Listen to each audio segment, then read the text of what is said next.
Hare Hare. Well, there's more children than adults today, especially over on this side. So it's going to be a bit of a challenge to hold the attention of all these young devotees. Maybe we can start by asking you some Bhagavad Gita questions. Yes? Let's try an easy one. How many verses, raise your hand, don't just blurt it out.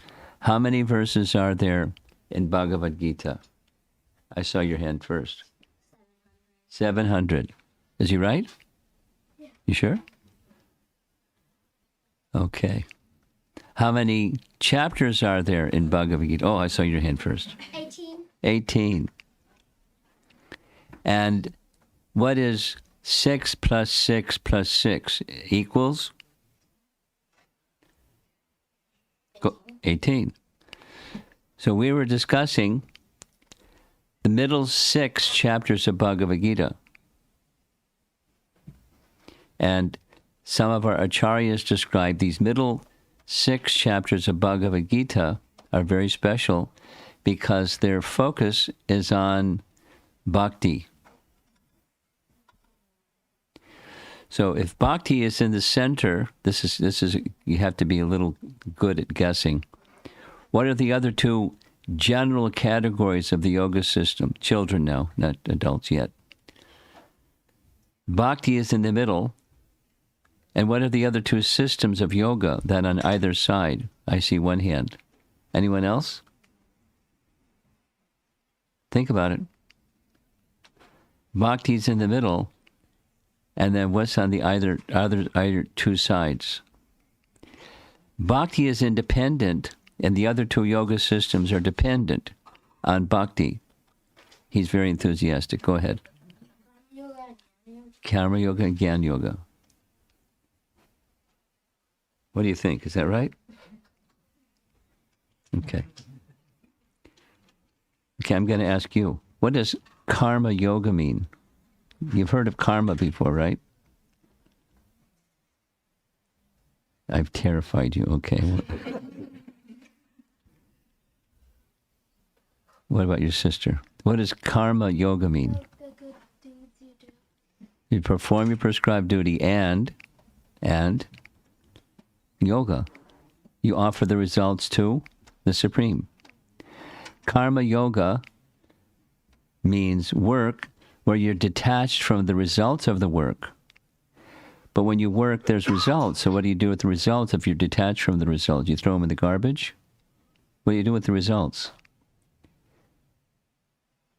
I'm asking. You're the elder among that group over here. You offer them to Krishna. Yeah. That's karma yoga. So let's go on the other side. You brilliant scholars there in the back row. Don't look to somebody else. I'm looking at. Can any one of the 5 of you in the back there? There's 6 of you, but 5 of you. Yeah, yourself included. Could you give a little definition of Gyan yoga? No. You already. We know what's the yoga part you offer to Krishna, right? That's the offer to Krishna part. What's Gyan? What is the meaning? Gyan means? Oh, no, don't point to him. What does Gyan mean? Come on. Gyan means knowledge, right? Thank you. So, Gyan yoga is strengthening one's understanding of transcendence or what's beyond the mind and senses is the intelligence, right? Intelligence is beyond the mind and senses. And what you can understand with your intelligence through the scripture, which is coming from transcendence, trying to connect with the Supreme through knowledge of the Supreme, cultivation of knowledge, Gyan Yoga, connecting with the Supreme through knowledge. We'll go back over here, you guys. Connecting with the Supreme by working while offering the results to the Supreme. Karma Yoga, Gyan Yoga.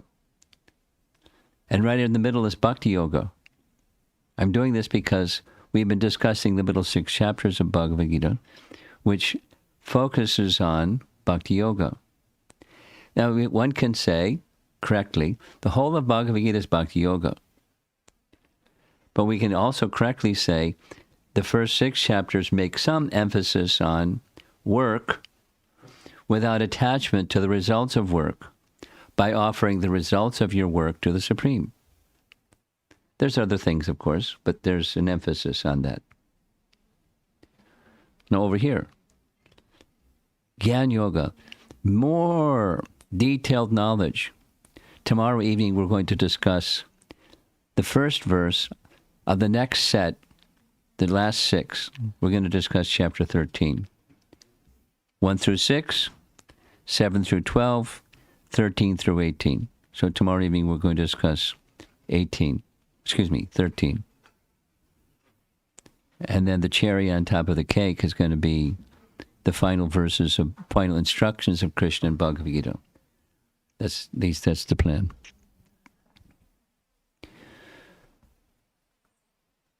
So the middle 6 chapters are describing bhakti, focused on describing bhakti. And the description of bhakti is what? If you were to describe bhakti, what would you say bhakti is? You've got your hand up every time. Let's see if someone else can put their hand up. Your friend right next to you by your left shoulder in the red shirt. What would you say a little definition of bhakti is? Little one. Not sure? Okay, go ahead. Devotion to Krishna. Huh? Devotion to Krishna. Devotion to Krishna.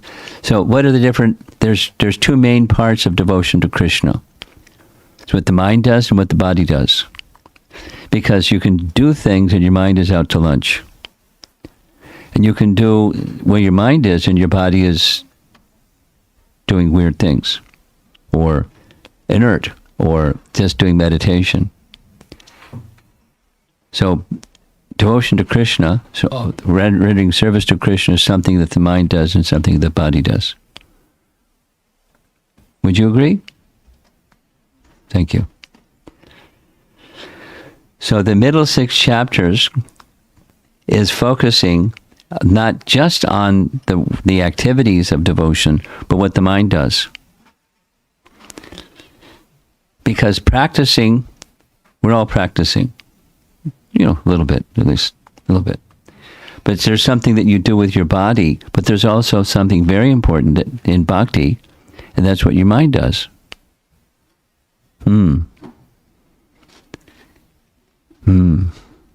What does where the mind kind of wanders, doesn't it? Don't tell me where your mind wanders. I'll let Super Soul, you can inform Super Soul where your mind is wandering. But the mind wanders, and the idea is to bring the mind to Krishna. And your activities dedicated to Krishna, those are the 2 parts of bhakti. I mean, you can say other things, but that's what Krishna says at the end of chapter 6, Bhagavad Gita. So far we've covered 5 of those middle 6 verses, middle 6 chapters. And chapter 12 is the conclusion, and chapter 12 is called Devotional Service. Devotional Service. So that's our topic for today. All of this was just to get our younger generation people alert.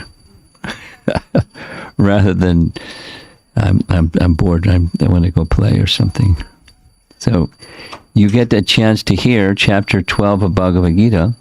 And interestingly, chapter 12 comes after chapter 11. And what's the emphasis in chapter 11? We discussed chapter 11, didn't we? Chapter 11. Chapter 11 is the universal form. Have you ever seen a universal form? I've not seen a universal form. But Krishna showed his universal form to Arjuna, because Arjuna asked him to show it, because in chapter 10,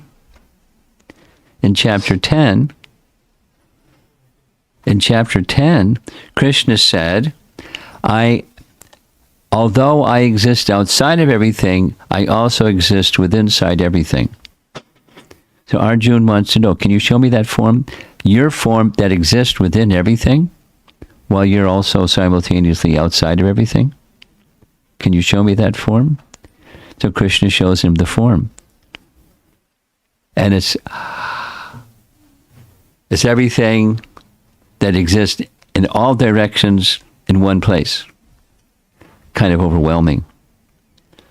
So Arjuna says, can you please remove that form again and show me the previous form? And Krishna shows the previous form. And he says, this form is very hard to behold. Only persons very qualified can see this form. So having displayed mystic opulence, because Krishna said, behold my mystic opulence, Arjuna now wants to verify, having seen these impersonal features, or vast features of Krishna's universal form, he wants verification. I like devotional service. Could you tell me, this is how the chapter 12 begins. You ready? Chapter 12 begins with Arjuna wanting verification. Which do you consider to be better? To be like I am, like your devotee? Or what about one who absorbs themselves in the impersonal feature? Impersonal feature. No person, but transcendental. The impersonal feature of the Absolute.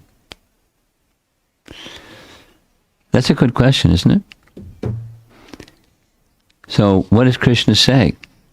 I'm making it as simple as possible. Krishna says, both are good.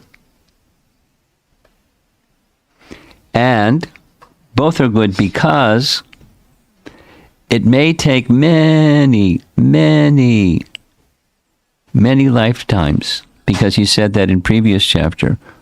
Bahunam Jamanamante Gyanavan, because remember, this group over here, the Gyan Yoga section, approaching the Supreme through cultivation of knowledge. So Krishna says earlier in Bhagavad Gita, many lifetimes of cultivation of Gyan.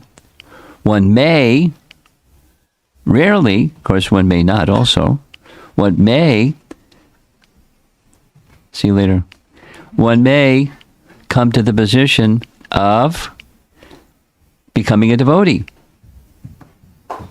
Now those who are cultivating Gyan, this is the final section of Bhagavad Gita, Gyan Yoga, that to cultivate knowledge and come to the position of devotional service, what's necessary? Here's what's necessary. Association of devotees. Because in the association of devotees, you get to hear about the personal feature. Supposing you through knowledge, you become very elevated in knowledge, and part of the symptom of elevation of knowledge is detachment from the temporary, because you're attached or becoming attached to that which is not temporary, or the impersonal absolute feature of the Supreme. As you get closer and closer and closer, it's not that you're going to like send a rocket ship or you're going to bump into Krishna or something. It requires an association of devotees. And then in the association of devotees, sometimes persons come to the conclusion that Krishna is everything. Vasudev Sarvamiti. Vasudev has different meanings. one of the meanings, the direct meaning, is the son of his father, whose name is Vasudev. The son of Vasudev is known as Vasudev. There's another meaning. If you're an impersonalist, Vasudev means the all-pervading supreme, meaning Brahman, the all-pervasive Brahman. But so the all-pervasive Brahman is the source of everything. But what's the source of the all-pervasive Brahman? Krishna. So Vasudev Sarvamiti, Samahatma, Mahatma, you know the meaning. The girl in the red dress. Mahatma? Atma means the soul, right? And Maha means Prashadam, right? No. Maha means great. So Mahatma, like Mahatma Gandhi. Mahatma, great soul. So such a great soul, Mahatma, such a great soul, Su Durlabha is very difficult to find, very rare. To go through the path of yoga, Gyan Yoga, and cultivate knowledge, meet a devotee and say, yes, Krishna is everything. I surrender to him. That's rare. Meeting a devotee is rare. What to speak of a Gyani accepting that Krishna is everything. So that's what Krishna says in this chapter also. That was an earlier chapter. He's repeating the same idea here in chapter 12. Then he says two other things. This is about the question, which is better, worship of the impersonal or worship of the personal feature? So he says two things. The worship of the impersonal feature, it's very troublesome. For those who are embodied, that's pretty much everybody. For those who are embodied, progress on this path is very difficult. So that's one reason. It's rare, it's very difficult, and in the bhakti process, here's the best news of all. Those who worship Krishna's personal form, Krishna helps. So the math is really easy. Everybody knows what math is. So your effort plus Krishna's help, which is greater?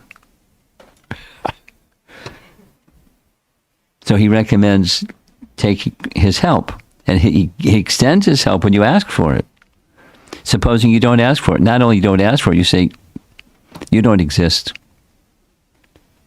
Okay. It's troublesome. Klesho dikkatarashtesham, avyakta sakta chetasam. It's very difficult. So he's recommending devotional service in comparison or in contrast to worship of the impersonal feature. It's really direct. Okay, now we're ready for the next section. The next section is Krishna reiterates that it's good to, if you like to memorize some verses, these are some good verses to memorize. Because Krishna says it again, the topmost system of yoga. He said it at the end of chapter 6. He said it again in the middle 6 chapters. Now he's summarizing everything that he said so far. It's really nice. He makes it really easy for us. And some people still don't get it. So what's the topmost system of yoga? It's bhakti. Here's the definition. Two things. Just fix your mind upon me. Just fix your mind upon me. Madgatena antaratmana. We've been saying that phrase over and over because it's the end of chapter 6. What the mind does, fix your mind upon me. And engage all your intelligence in me. Mai buddhim niveshaya. Now, if your intelligence, we went over this, but we'll do it again. The senses are superior to dull matter. The mind is superior to the senses. The intelligence is superior to the mind. And the soul is above all of them and above even the soul is the super soul. So the goal of yoga is to connect with super soul. But it's imperative. It's not optional. You have to have a spiritual conception of who you are. Say it negative. Without a spiritual conception of who you aren't going to make very much progress in any kind of spiritual practice, including yoga. Say it the other way. As long as you hold on to a bodily conception of life, you're not going to make much progress. Something, but not much. So with a spiritual conception of life, how do you get that? How do you get a fixed spiritual conception of life? Answer: intelligence. Let's say the other way. Supposing you don't have intelligence, is it likely that you're going to be able to fix yourself in a spiritual conception of life? Not very likely.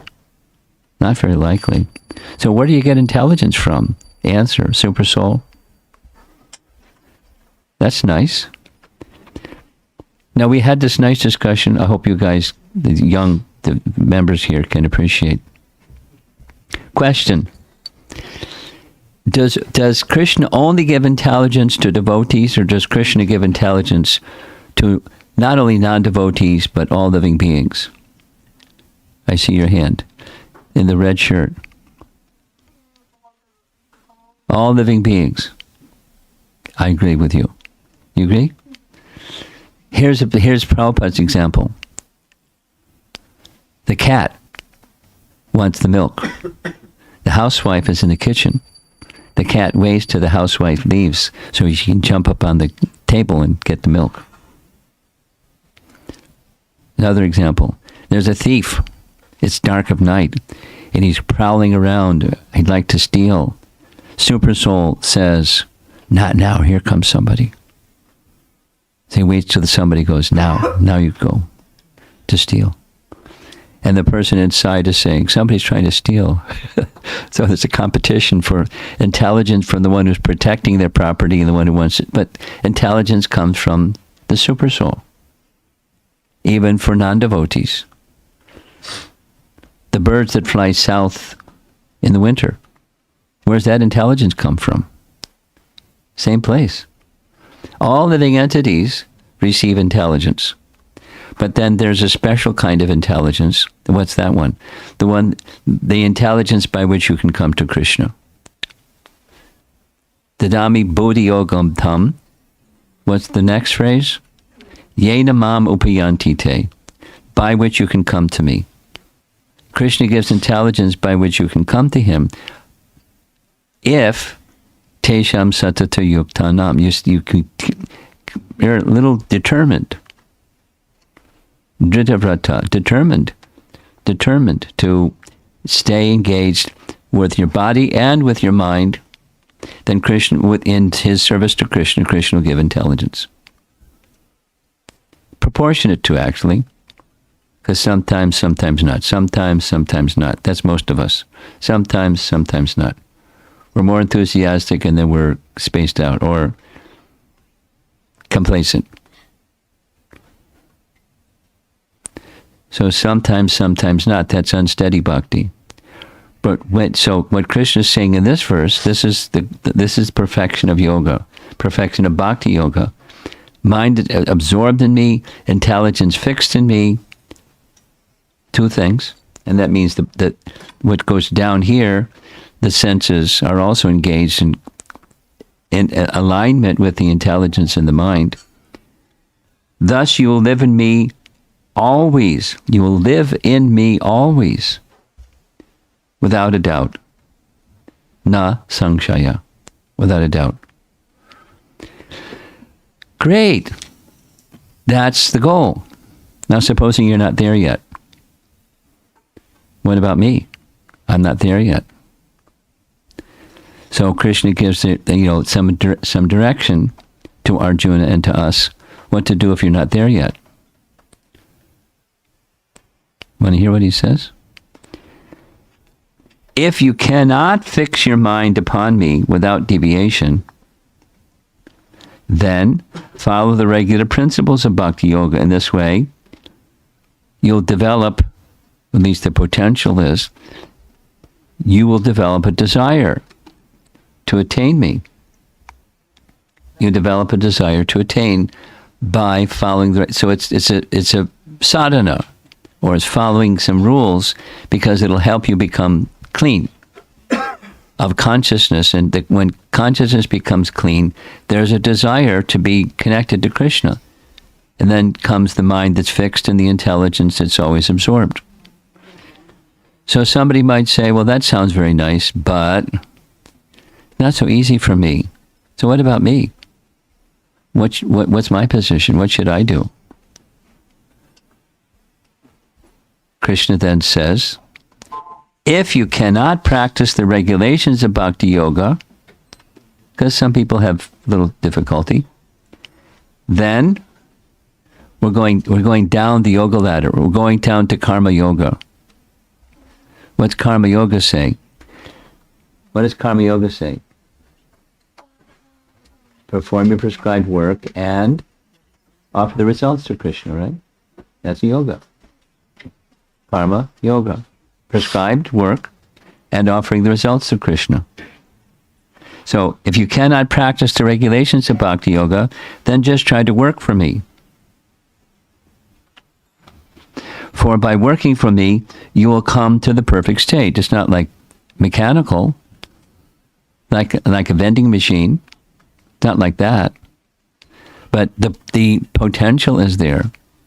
Because we'll go back up the yoga ladder. By detached work, the attachment subsides, and when the attachment subsides, that person unto whom you're offering the results becomes more the center of your focus.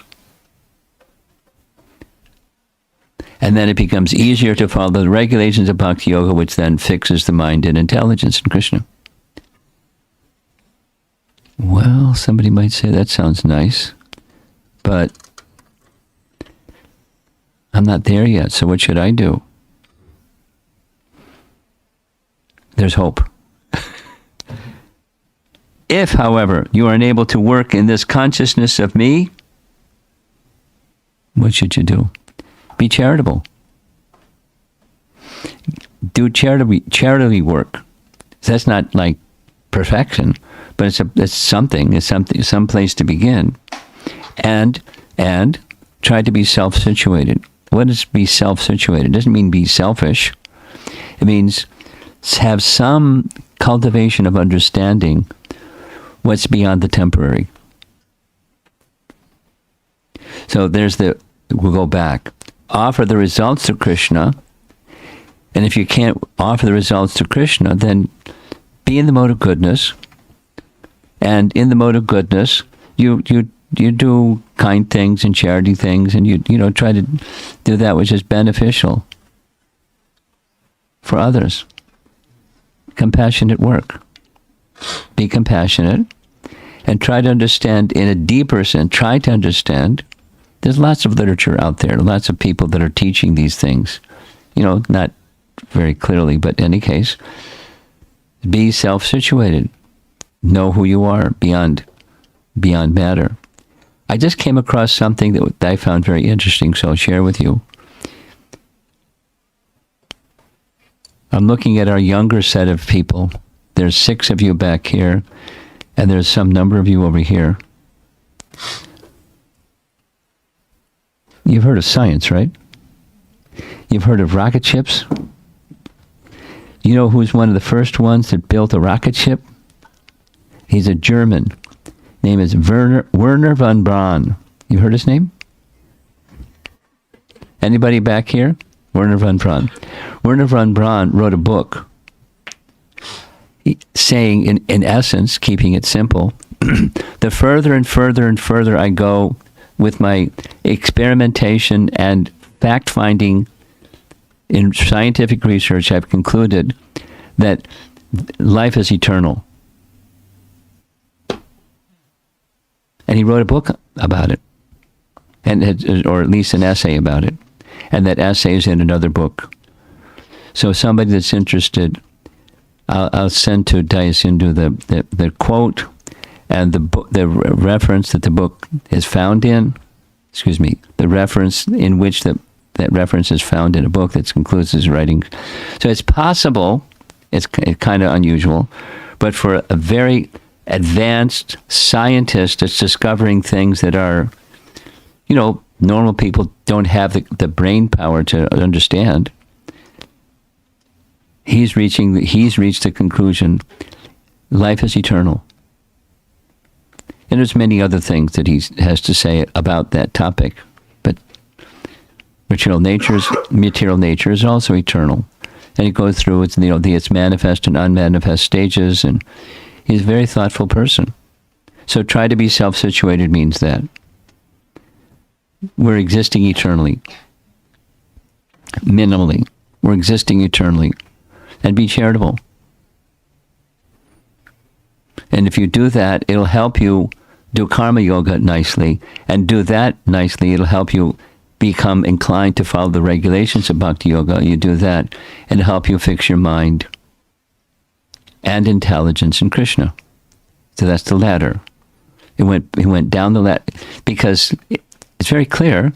There's a ladder. We know what this from chapter 6, Bhagavad Gita. There's a yoga ladder. Krishna says, this is the top rung of the yoga ladder. Now here in chapter 12, he's going down the yoga ladder. Then he's going to go back up a little bit. Here's the next verse.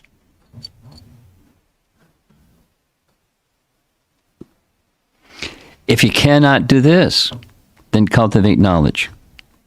Lots of people ready to do that.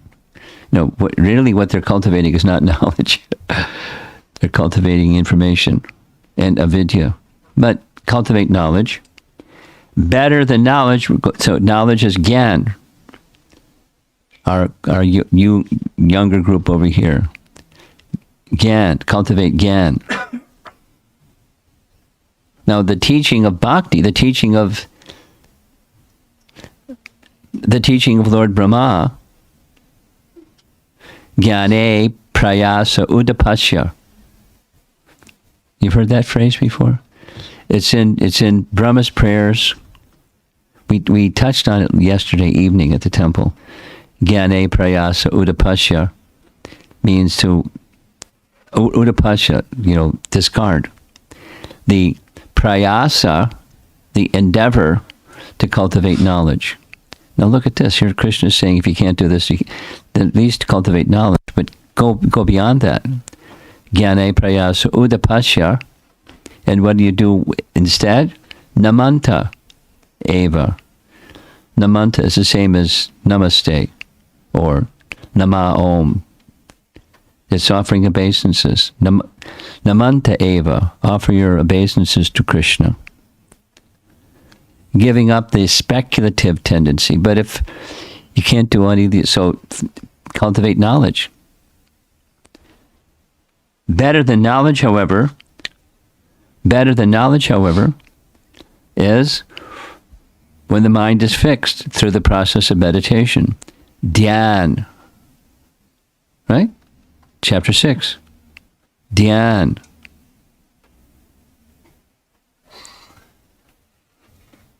And better than meditation is karma yoga, renunciation of the fruits of work. For by such renunciation, one can attain peace of mind. Say it the opposite. If you're attached, we all have bodies. There may be some other entities floating around here that don't have bodies, but most of us have bodies.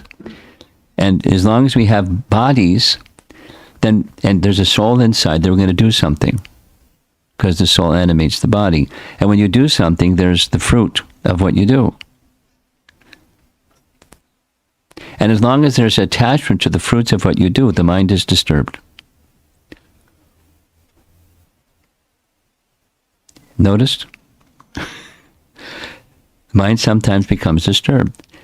And we should understand from Bhagavad Gita and introspection that the cause is attachment to something that may bring me happiness, but it doesn't bring happiness. So whatever it brings, it doesn't bring happiness. It brings something. And that something is not what happiness is, so we're disappointed. Even if you get it, what to speak if you don't get it? And then you get it, and it's not happiness, and then it's gone, and then you lament. It's not a good program. Being attached to the results of your work being embodied soul is problematic, but that you don't just get a paring knife and you get rid of the material body. That doesn't work either. So what to do? Yoga was what to do. And practice detachment by karma yoga. And then your mind can become peaceful. And then you can go further with the yoga process. Even better than meditation, according to this verse, is work without attachment to your work.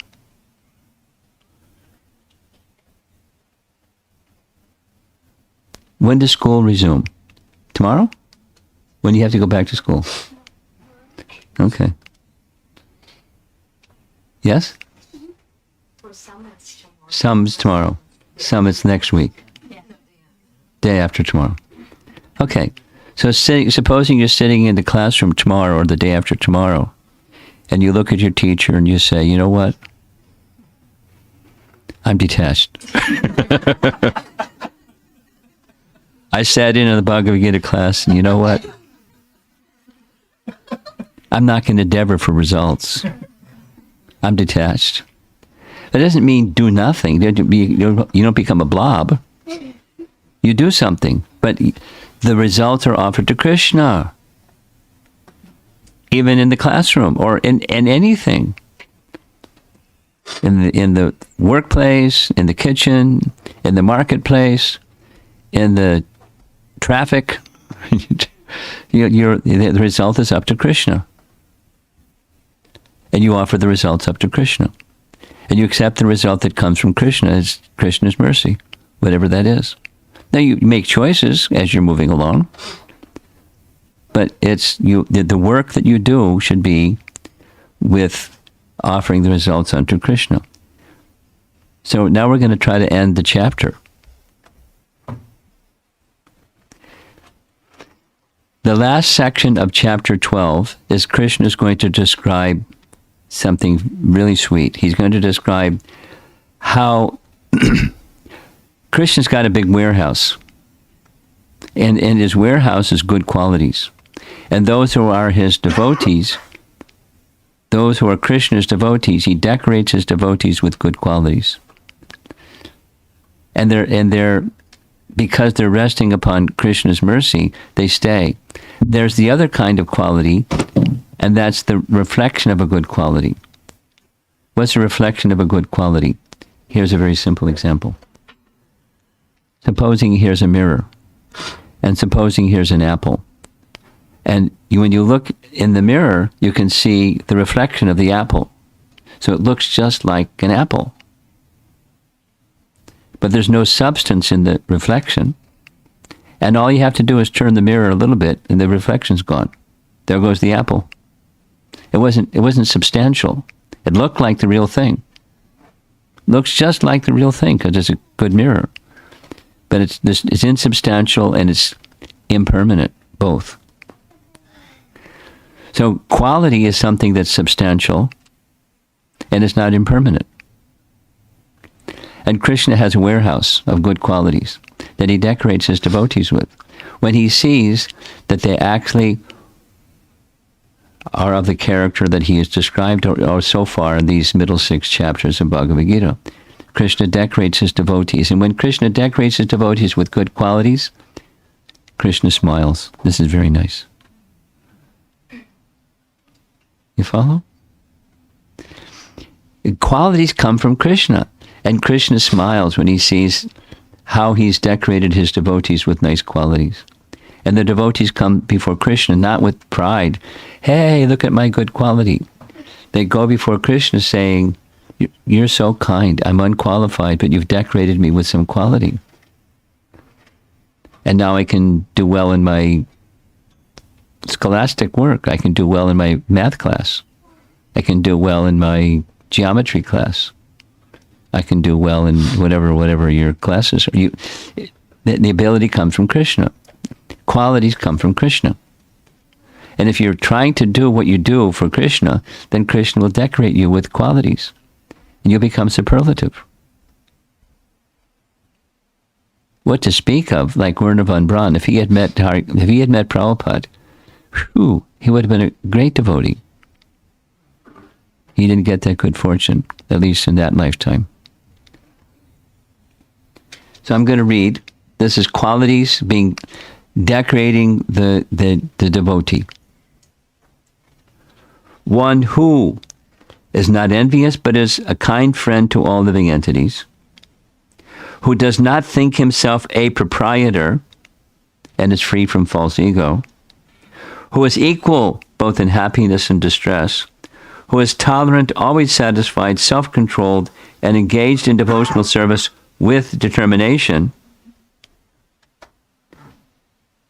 His mind and intelligence fixed on me. It sounds like that first verse where he's describing, this topmost stage of bhakti. Such a devotee of mine is very dear to me. Next, he by whom no one is put into difficulty, and who is not disturbed by anyone, who is equipoised in happiness and distress, fear and anxiety. It's very dear to me. Now, the secret is you have to be attached to Krishna, otherwise these features of duality are going to overwhelm you sometimes and sometimes. Sometimes happiness, sometimes distress. Sometimes pleasure, sometimes pain. Sometimes fear, sometimes anxiety. But equipoised. How's that possible? Being absorbed or attached to Krishna. He's giving this characteristics of Ananya Bhakti that he's spoken about multiple times prior to this chapter 12. My devotee who is not dependent on the ordinary course of activities, who is pure expert without cares, free of all pains, not striving for some result, not striving, so it's again, they say tomorrow or the day after you're back in school. Not striving for some result doesn't mean I don't care. It means the goal is pleasing Krishna as opposed to the goal is getting a good score, and I get a good score and I get some 5 gold stars on my report card and mom and dad pat me on the head. And my friends say, oh, you're smart. Now that may happen, but that's not what happiness is. Nor is it what pleases Krishna. You get good scores in your exams at school or exams in life. That's not what pleases it. That one is attached to Krishna makes you free from striving for some result. Such a person is very dear to me. Almost done. One who neither rejoices nor grieves, who neither laments nor desires, and who renounces all auspicious and inauspicious things. Such a devotee is very dear to me. Now there's one more, and then it ends the chapter. And the one more is where Krishna, he has 2 varies. Very, very. Those who follow this imperishable path of devotional service and who completely engage themselves with faith, Shratadana Mat Parama, making me the supreme goal, are very, very dear to me. So it's possible to become very dear to Krishna. And it depends on Krishna's decorating you with his nice warehouse full of good qualities. And he's very happy to do that when he sees they actually want me. Now, before Krishna says they actually want me, he'll ask you a couple of questions. This is Prabhupada speaking at a class in New York. Prabhupada said, the devotee comes to Krishna and says, my dear Lord Krishna, for so many lifetimes I've been wandering in the world of illusion, attached to so many temporary illusory things. I now want to be your devotee. Please accept me. Krishna says, oh? You want to be my devotee? What about a little sense gratification, Prabhupada made a voice sound with his voice like that. And then he went, no, I only want you. Krishna says, maybe he does want me or she. What about a little difficulty? A little hardship, a little trouble? You sure you still want me? Whatever you know, Mahaprabhus, you can embrace me, you can trample me, you can neglect me, make me brokenhearted. You can do with me whatever you like. I'm your devotee. Oh, he or she actually wants me. Then let me give myself to them. Now, because I recently heard this nice story, this principle is a universal principle. And I just this morning, at about 5:30 or 6, I was discussing with the Chinese devotees this morning. 5:30 this morning? That's early this morning. So we're discussing a nice book that Prabhupada wrote, Light of the Bhagavad, 1961. He wrote the book. And it would skip many things. One of the things that he's teaching in this book is the importance. His audience is some people in Japan that were holding a conference on cultivation of the human spirit, whatever that meant to those people. Cultivation of the human spirit can mean anything. So Prabhupada wrote the book for that conference. And he's indicating from scenes of nature, from the rainy season, Canto 10, Chapter 20, the rainy season, what happens when it's rainy season? Many nice things happen. And then there's how to understand lessons of life from scenes in nature. That's the type of book it is. So Prabhupada is encouraging the sages, like frogs when it's the rainy season. Listen to the metaphor. When it's the rainy season, it's water everywhere. So the frogs come out of the caves and they start making the frog sound, croaking. Similarly, under the guidance of the sages, the brahmacharis, they also chant Vedic mantras. When it's auspicious, when it's favorable, the frogs come out and make their sound. And similarly, when the sages instruct the brahmacharis, they come out and chant Vedic mantras. And so Prabhupada is indicating in his commentary that all persons of Madhyama status should get together and promote the same glorification of the personality of Godhead. So it doesn't matter, in Prabhupada's writing, it doesn't matter the background that you've come from. There's not a matter of ism. This ism is a good one, and that ism isn't as good as this ism, and another. So it's not that kind of.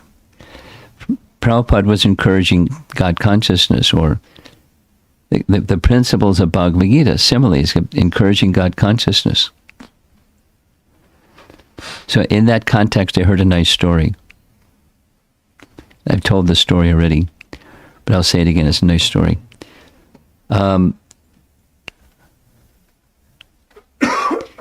Saint Francis, this is a Christian person, Saint Francis of Assisi.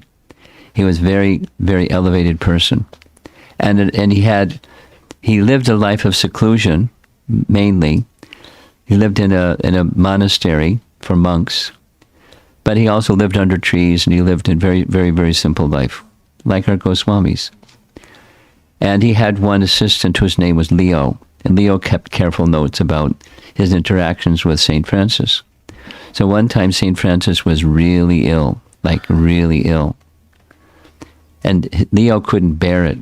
So he pleaded with St. Francis, "You're so dear to God. Please just put in a word. Ask him to relieve you from this terrible suffering so at least you can function. St. Francis, with great pain in his voice, said, if I didn't know that you are speaking because of your affection for me, I'd instruct you, get out of here. I don't want to see your face for the rest of my life. And then he threw himself on the floor from his bed and started praying to God, please do with me whatever you wish.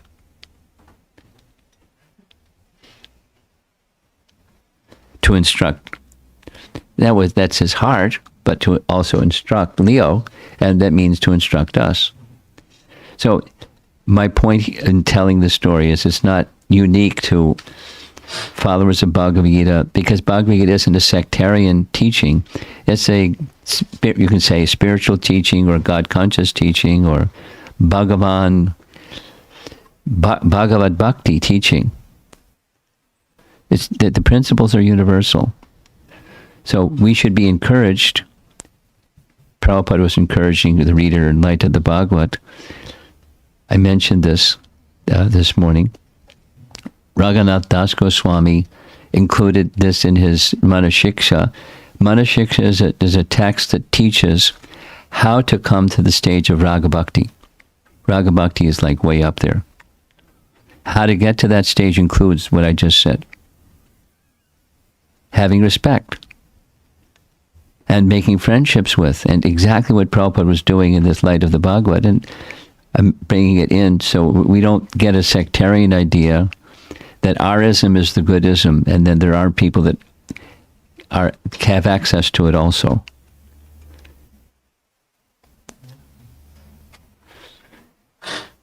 The teaching of Bhagavad Gita is so clear, and most people don't follow it. Even people that read it don't follow it. What to speak of people that don't know it? But it's not a sectarianism. It's a principle of life. So devotional service is a principle of life. It comes about through association with those who are living by that principle. So our service, two things: receive it and give it. That's our service. It's our life. Receive and model it. Become little acharyas. Teach by example. Teach by your words. In school, or in the workplace, or in the community, or wherever you are. Be exemplars of Bhagavad Bhakti. It's very powerful.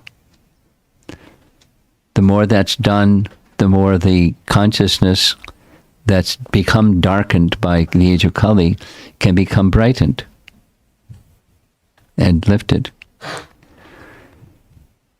Okay, so that's chapter 12. That's the middle 6 chapters of Bhagavad Gita. And let's see if there's some discussion. And my compliments to the younger section here. You endured all of this. Thank you. Go ahead. So like you said, like intelligence is given to all beings, but then like all different beings have like different levels of intelligence. That's correct. Yeah, different levels of intelligence, right?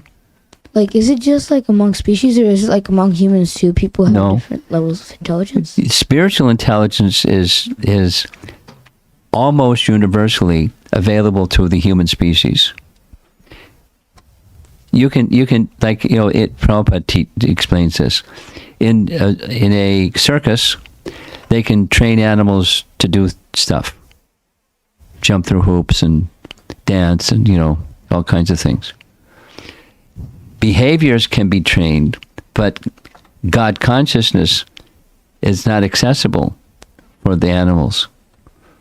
But with the human form of life, that kind of intelligence, buddhi, by which yena mamupayanti te, by which you can come to Krishna, that's a privilege of the human form. Is that all right? Okay. You have something? We missed you last night. Did you see it on live or video? Well, I want you to check out that video. Okay. Well, watch it's recorded. Check it out. Okay. Now your question? So you said that. Speak right into the microphone. So, You're good. Good. I said. Huh? I said what? okay. So you said that Krishna decorates you with good qualities. If you are attached to him, how does it just happen randomly? How does it happen? Yeah, basically. It's love. That's how it happens. Relationship, but their particular kind of relationship, a loving relationship. Okay. And supposing. Like one day. No, it's not one day. It's gradual. Oh, okay. Gradual. Okay, that's what you meant. Okay, gradual. It happens like the rising of the sun, which is gradual. The sun is luminous. And even at night, the sun is luminous, but we can't see the sun because it's not dawn yet. And the dawn is like a little bit of light. Have you watched the sunrise? There's dark, and then it starts to get a little light in the firmament. And then watch, and then, boop, there's the sun right on the horizon. It's really bright. But it's much bigger than when it rises and it gets smaller but more intense. So it's like the rising of the sun. Krishna's decorating his devotee with qualities is like that. The quality is still there, but it's not fully matured and with all of its intensity and strength. So keep going in your relationship with Krishna, and good qualities will become yours.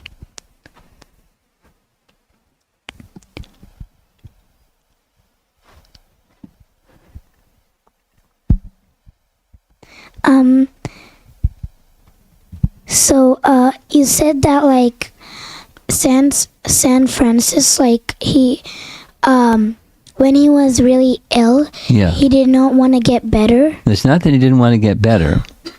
He didn't want to ask God to get me better. He didn't want to look at, I've done lots for you. We got a business deal going. I've done so much for you. You do something for me, okay? He didn't want to do that. He doesn't want a business relationship with God.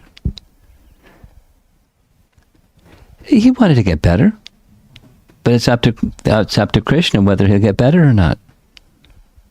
Just like getting very diseased, whatever it was, it doesn't say what the illness was, but it wasn't just a mild; it was like very severe. It was painful, whatever it was, and his loving assistant couldn't bear it. So Saint Francis didn't want to ask God, please make this illness less. A business deal. You understand? Okay. And also like why did like he say like because like the assistant, like when he told him to ask Krishna to ask Krishna for him to get better, like why did he Are you asking about yourself or you're asking about Saint Francis? Saint Francis? Saint Francis.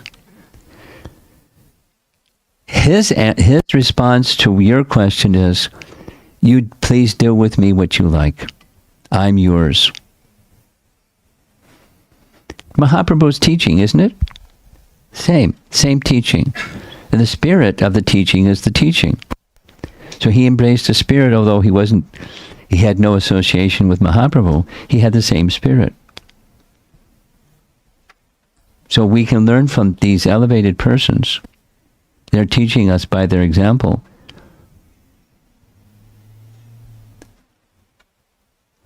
Your father wants to say something. He's asking why did he behave to his assistant when his assistant is trying to help him to get out of the... I think that's the question. That's your question? Oh.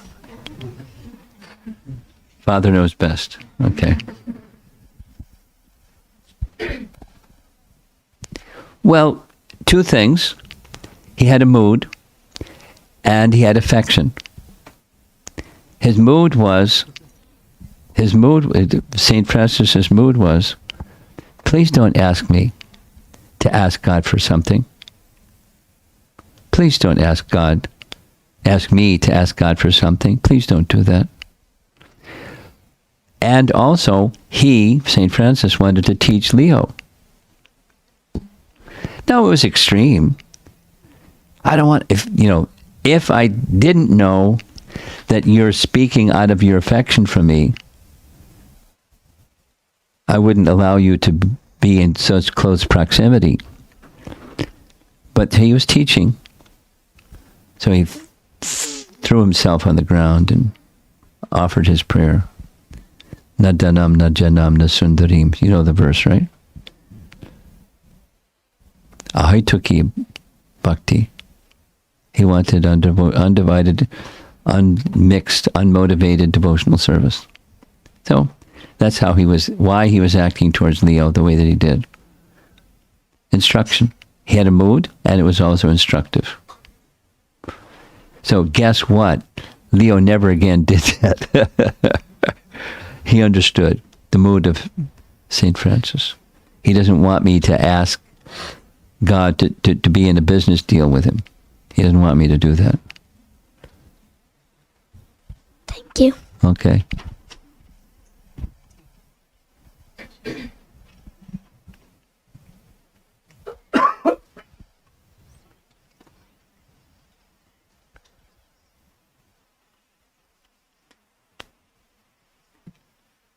You got the microphone. Go for it. Arikshan Maharaj, then with Pranam. A little louder. Actually, karma yoga, where we need to give the results to the God. That is the detachment where we need to develop, right, Maharaj? So whenever we are detaching, so normally if we are doing any work, most of the time say for the kids, I wanted to get first rank, or I may get something, then I will do this. This type of attitude will be there. Yes. So That's our material conditioning.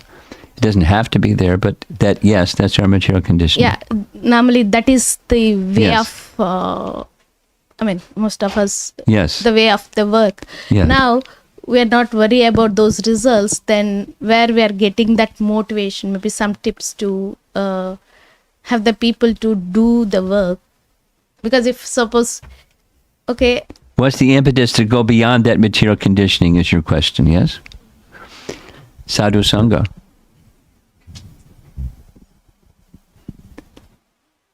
You know the meaning.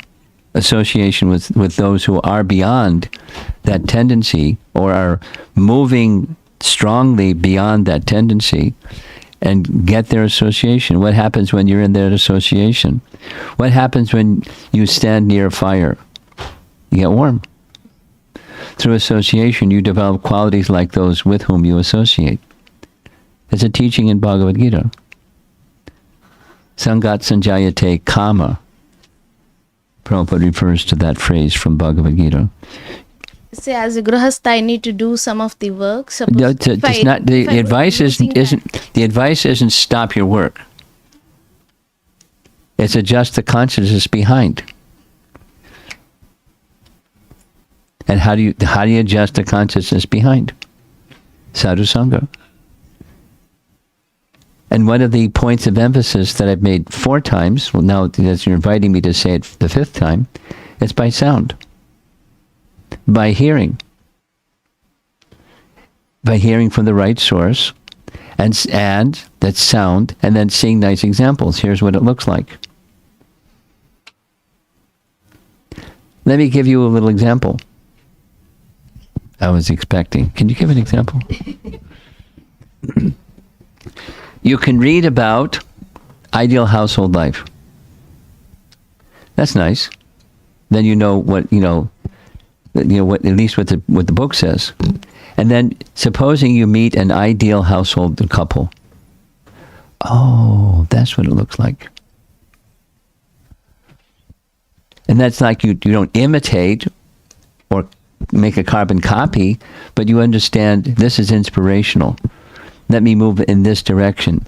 My nature is a little different than him or her, so I'm going to act according to my nature, but I'm inspired.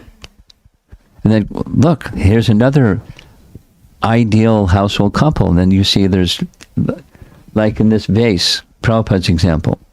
In the vase, there's different flowers of different colors and different varieties, and that makes it nice. Supposing it's only one flower of one color. Not the same as a bouquet has... So varieties, so the sadhu sangha amongst grahastas, who they're also doing their duties, but with a certain consciousness that my life is meant for Krishna. And it looks a little different this way, a little different that way. But the principle is, my life is meant for Krishna. And that will help you. So sadhu sangha will help you go beyond the stuck in the conditioned stage to the next, to where you want to go. So read the books, because then it'll tell you this is the principle to live by, and then nice examples who are living by those principles. That's why we have communities, sadhu sangha, and then loving exchange. That's ideal. Your daughter wants to say something, or she just likes to hold the microphone? Okay. Anyone else? Okay. Hare Krishna Maharaj, there's a question online Okay. from Ankit Purohit Prabhu. He's asking, Hare Krishna Maharaj, please accept my humble obeisances. How to appreciate the devotees? Will this help us move forward in spiritual life? And he's also asking, how do we... Before you go there, he's also asking, Sorry. how to appreciate the devotees. sadhu sangha. Ask her, she knows now. You associate with nice... Associating doesn't mean just like hang out. Associating means you open your heart to those persons. And when you open your heart to devotees, good devotees, exemplary devotees, something happens inside. There's some experience, some transformation, and then some sense of appreciation, gratitude, wanting to do some service. There's to do the service even if you don't want to do some service, but even better is when your heart is open and you see something, hear something, feel something, you want to serve those devotees. So there's the regulative, and then there's the spontaneous or natural, driven by, fueled by gratitude and appreciation. So that's how to. Now the next question. Will appreciating devotees help us move forward in spiritual life? What if I said no?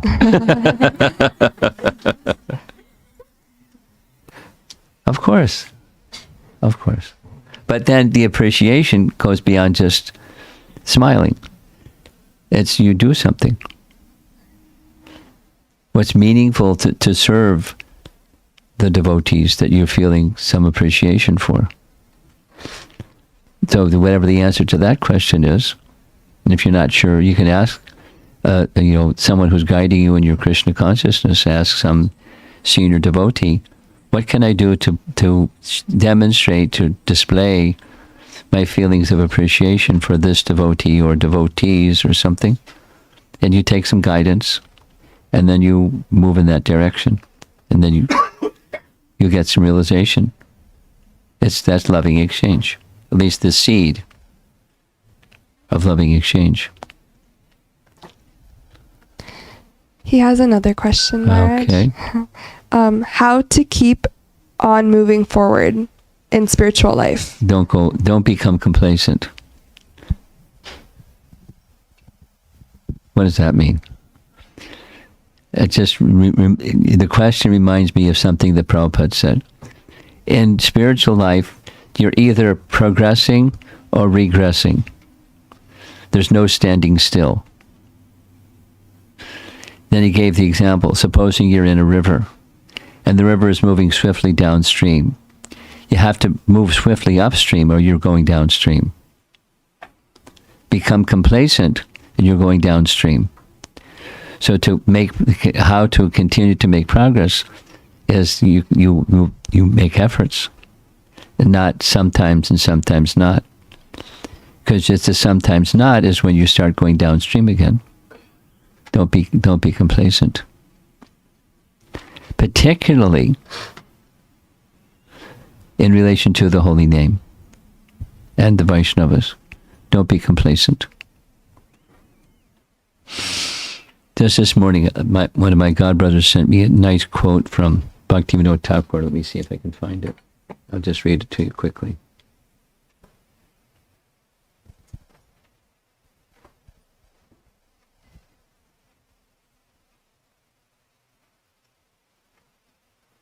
First, I got to find it. Oh, there it is. Don't become complacent in chanting. Distraction in chanting, Bhaktivinoda Thakur, from Harinam Chintamani. Distraction in chanting produces a type of illusion, causing serious offenses against the holy name that are difficult to overcome.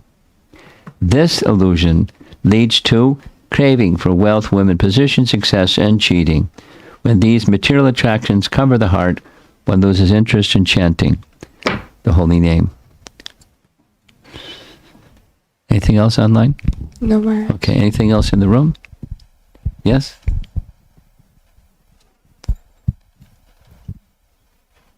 Maharaj, in verse 16, translation, Prabhupada says, not striving for some result. It's kind of similar question to what Shanta Mataji asked. So both our material activities and even for our spiritual progress, we're always asked to set a goal. Yes. And work towards it. That's so the exclusion of striving for some result means on the material side. It's only the material side. Yes, that's what that should be understood.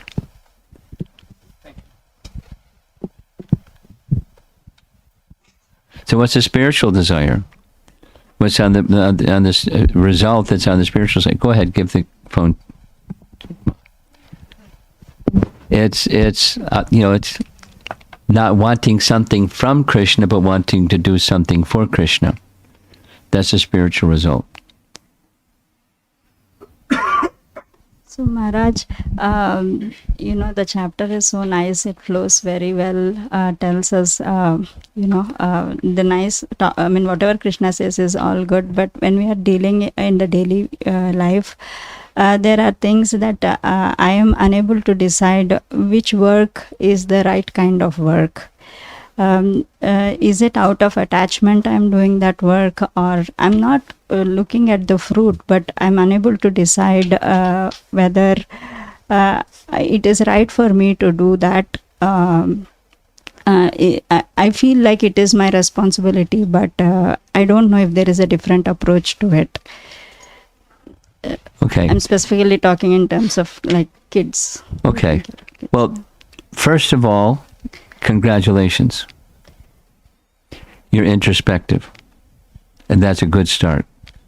When you're introspective, there's not always a clear, do I turn left or right? Do I choose this or that? Should I do this first and that second, or vice versa? There's not always clarity. When you're if you're not introspective, then the consciousness is more dull, and you don't really know anyways. You're not even asking anyways. But when you're introspective, it's a good sign that and you're honest. You really don't know. So that's not a bad place to be in. That's a good place to be in. So now what do you do when you don't know? Because something has to happen. So you look to what Scripture says. You look to the example of the Mahajans or great souls.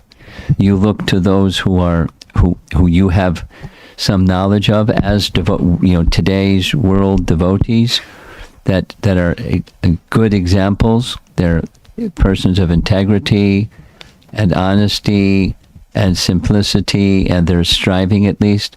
So you look to those kinds of benchmarks or standards, and then you do the best you can. And when you do the best you can, because you're introspective, you're looking for some signal from Krishna that wasn't the right choice. That is to say, you're ready to adjust. You're flexible because you just want that which is going to be pleasing to Krishna. That's the right thing. Now, there could be several things that are pleasing to Krishna, and then, your introspection is, when I'm choosing this one or that one, is it because I like this one and don't like that one? Or is it because I feel this is going to please? You're exercising your bhakti muscle. Right? You follow what I'm saying? So it's like physical therapy. When your muscles aren't working the way they should work, you go to a physical therapist. And physical therapist says, do whatever they say, and you do 15 of those and 10 of those 3 times a day. So you just do that. You exercise your bhakti muscle. And as your bhakti muscle gets stronger, then you're a better recipient for Krishna to indicate this is what you should do. You're dependent upon Krishna at every step in the introspection process, and you're looking for the Krishna signal to tell you, do this, don't do that. The signal that may not be so clear. So with those people that are good at advising, they're not micromanaging, they're just good at advising. Here's some standard that you should look to in making such day-to-day decisions. You do 10 of those and 15 of those, and you'll slowly, your bhakti muscle gets stronger. And Krishna will give you some indication as you go further. Until then, you're doing the best you can. Exercising your bhakti muscle. You follow? Would directly just Here's the microphone. just doing more of direct devotional service help Of course. into Well, here's the not- best thing that will help is chant without offense. Oh, Maharaj, don't ask me to do that. But that's the best thing you can do. Direct devotional service, yes. You're good. Direct devotional service. And the best of direct devotional service is chanting. And you've said that's an area that you struggle with. Now that's a good lesson for you. It's how important it is, and I struggle with it, which will tell you why the other things are struggles for you also. You follow? So it's not like scolding you or something like that. It's just an indication of here's a response to the question you're asking. Every day you chant, and every day focus on chanting with attention. And you're not so good at it. Many of us are not so good at it, but you keep practicing it anyways because it's the most important thing. All right? Good luck. All power to you. Okay, it looks like we're done. You have something? No. Okay. Hare Krishna Maharaj. Maharaj, this class, you were talking a lot about good qualities, and even in the past couple classes, you were mentioning about good qualities as well. On the 31st, I think you mentioned a point saying obedience is the first law Of discipline. Of discipline, right?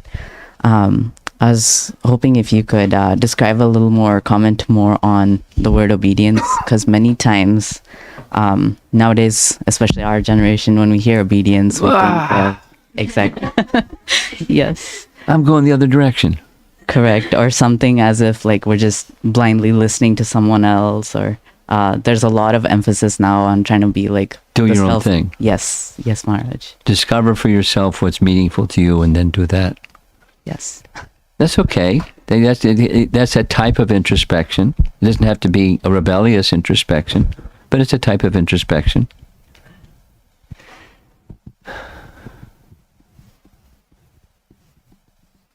So I have to put in my younger generation hat for a moment here. And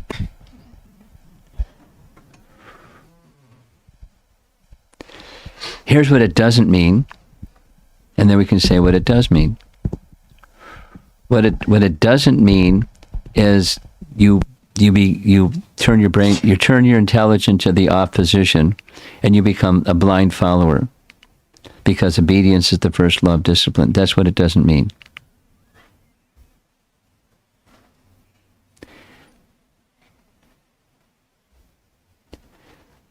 Here's another thing it doesn't mean. It doesn't mean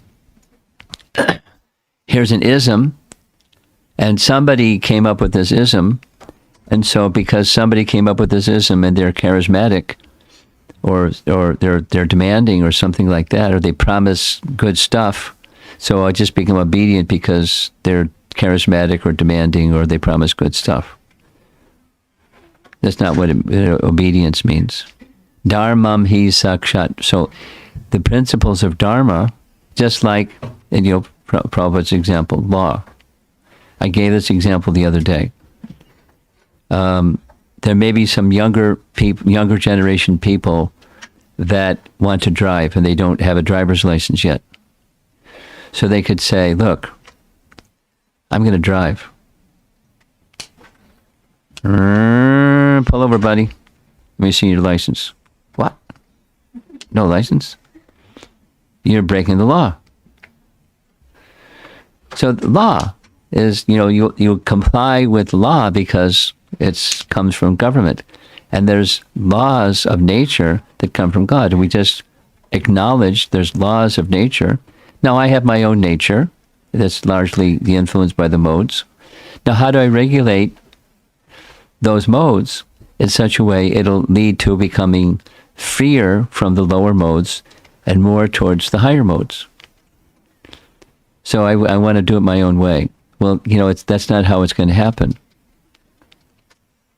So obedience means you recognize here's the landscape of life, and there's principles of elevation, and they're very clear.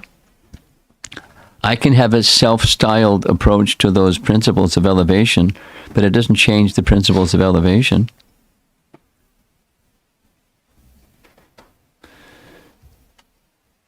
And by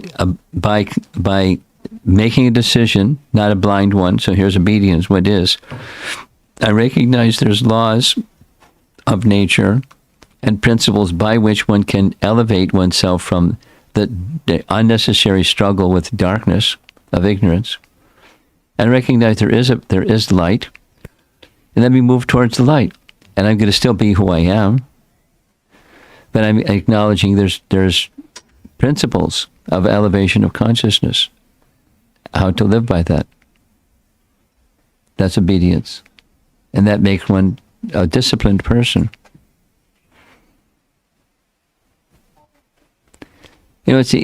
For example, eating. I'm not going to be obedient. Then you pay consequences. So that it's not like you have to eat the same way everybody eats, the same diet or something. But there are things that are just over there that we don't touch. Well, I want. There's consequences. So you understand the path to light, and you'll be as free as you like within the path to light. One devotee I know, who's a householder, he describes discipline of children, and then so the discipline of children, in his words, go like this: here's the backyard. There's the fence. Within the backyard, there's some there's a swing and there's some things to do. And when you're out there in the backyard, do whatever you like, but stay within the fence and, they play to your heart's content. So there's some boundaries to, the parenting and giving children freedom to be themselves. You don't hit another kid, and there's some do nots. And then there's abundant freedom. There's boundaries. That's what obedience, at least one part of obedience.